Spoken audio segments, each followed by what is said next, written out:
Good afternoon. I'm Brian Rogers, and welcome to Banco Espírito Santos's Roadshow Wrap-Up. In the studio today with us, we have our head of Polish equity research. His name is Maciej Hebda. Maciej and I have just completed a roadshow where we visited investors in Kansas City, in Denver, Minneapolis, and San Francisco. Now we're back here in New York. Very excited to have Maciej with us here in the office today. So without further ado, let's get right down to it, Maciej. Sure. Hi. So first off, Maciej, thanks for joining us here this afternoon. Thank you. It's a pleasure to have you. Let's talk a little bit about the market. Can you tell us, you cover utilities primarily. Exactly. How would you position a portfolio right now in utilities in Poland? We basically have a buy idea for distribution-oriented utilities, while we would be selling generation-oriented stocks. It's more of a macro call, more of a fundamental long-term idea. The key driver behind selling the generation-oriented stocks is basically that they are geared to the level of power prices, which we see going down, driven by unfavorable macro. So basically, cheap thermal coal, first of all, second of all, cheap carbon, and third of all, weak demand in Europe, weak demand for electricity, given the economic situation in Europe. Right. So do you see that changing in the near term, or what do the forward curves look like regarding future usage?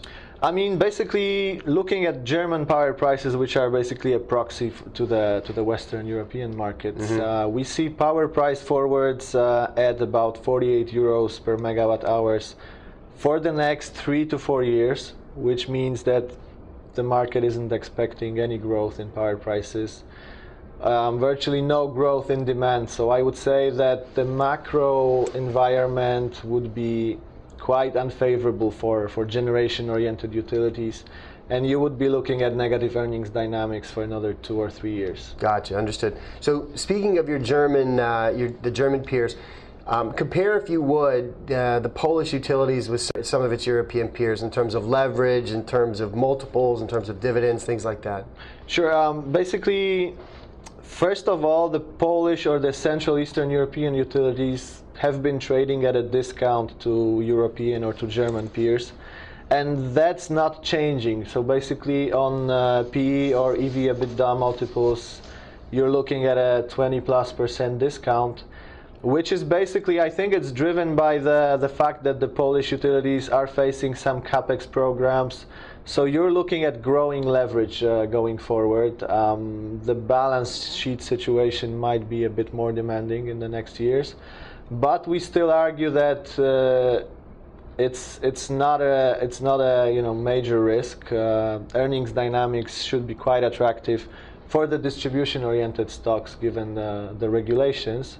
And the dividend yields should be looking more and more attractive in Poland compared to Western European peers. Right. The Western European utilities are in the phase of deleveraging. The net debt to EBITDA ratio is well above 3. So we think that the dividends might not be as attractive going forward. While in Poland, the leverage is still quite low. The governments, both the Polish and the Czech government, will need the money, so they will be voting for higher dividends. Gotcha. Yeah. Your top pick in the utility space in Poland is Torrent. Can you tell me why? Sure. Basically, first of all, it's a distribution-oriented utility. So 60% of EBITDA comes from regulated distribution, which we see as low-risk earnings profile. That's one thing. On top of that, we argue that some of the parts looks really attractive. I mean, if we value their mining assets at 0, if we value their generation fleet, which is quite old and inefficient, at 0, we're still left with at least a 20% upside to the current market price. The dividend yield is 6-7% this year and next year, which we also see as attractive levels. And the stock has underperformed the market significantly this year. We think it's not justified. I mean, it's not the same as a generation-oriented stock. It's a bit of a safer exposure. We see it as a deep value play. Gotcha. Let's talk a little bit about some of your conviction ideas in Central Eastern Europe. The product that we produce here at Espírito Santos is called Silver Bullets. Tell me a little bit about your silver bullet high conviction ideas right now.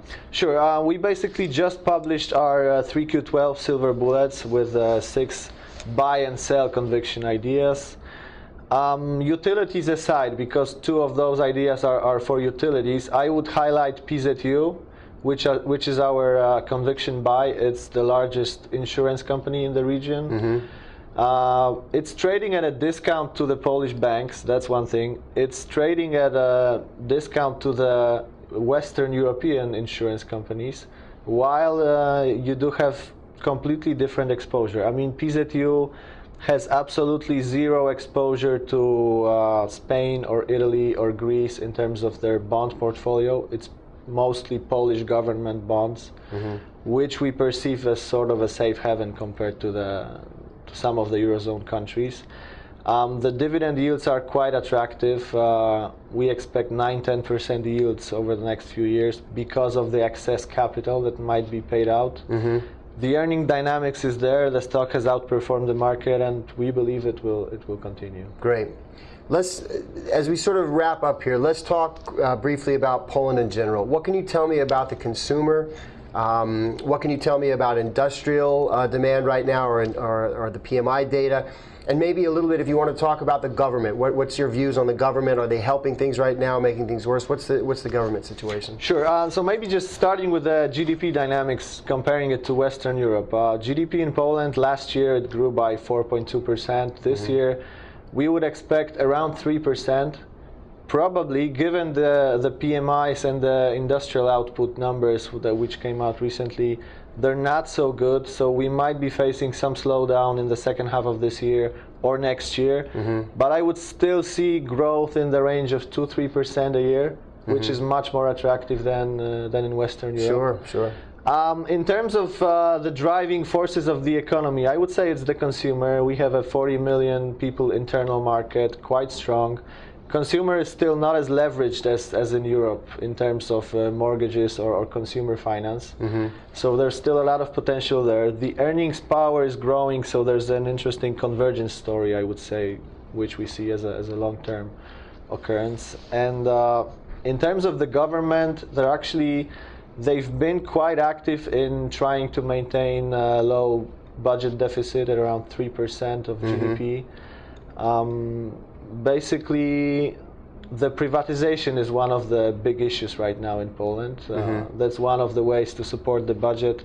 The state has been selling down their stakes in the largest financials, utilities, mining stocks, chemical industry. Mm-hmm. So I believe that also would be some interesting angle for international investors to get exposure to Poland in the coming years. Gotcha. One final question. You met a number of institutional investors on this roadshow. What was your impression of what U.S.-based investors are thinking about Poland? What's your impression about how they feel about the country, what their attitudes are about utilities, mining in general? What's your takeaway from this roadshow? I think that Poland is actually it starts to be perceived as sort of a safe haven if you compare it to Western Europe, mm-hmm. which I believe is unusual. I mean, Poland is still an emerging market, but given the GDP levels, given growth, it's sort of moving to the developed market basket. So mm-hmm. The investors already noticed that. I think they do see the risk levels much lower than the rest of the emerging markets, not to mention the frontier markets. Right. The key risk, I would say, is quite low liquidity of the Polish stock exchange compared to other markets. I mean, daily trading volumes are $300 to $400 million a day. Mm-hmm. So for the US-based investors, I would say that there's maybe 10 to 20 investable stocks in Poland. So that might be a limited base. Gotcha. Okay. Listen, thank you very much. Thank you. Thank you for joining us here this afternoon. If I can help answer any questions about Poland, put you on the phone with Maciej, please let me know. I'd be more than happy to do so. Or reach out to my colleagues, Joy Bahasa or Purva Upadhyay. If I can help with anything else, please let us know here at Espirito Santos. Thank you very much for your time.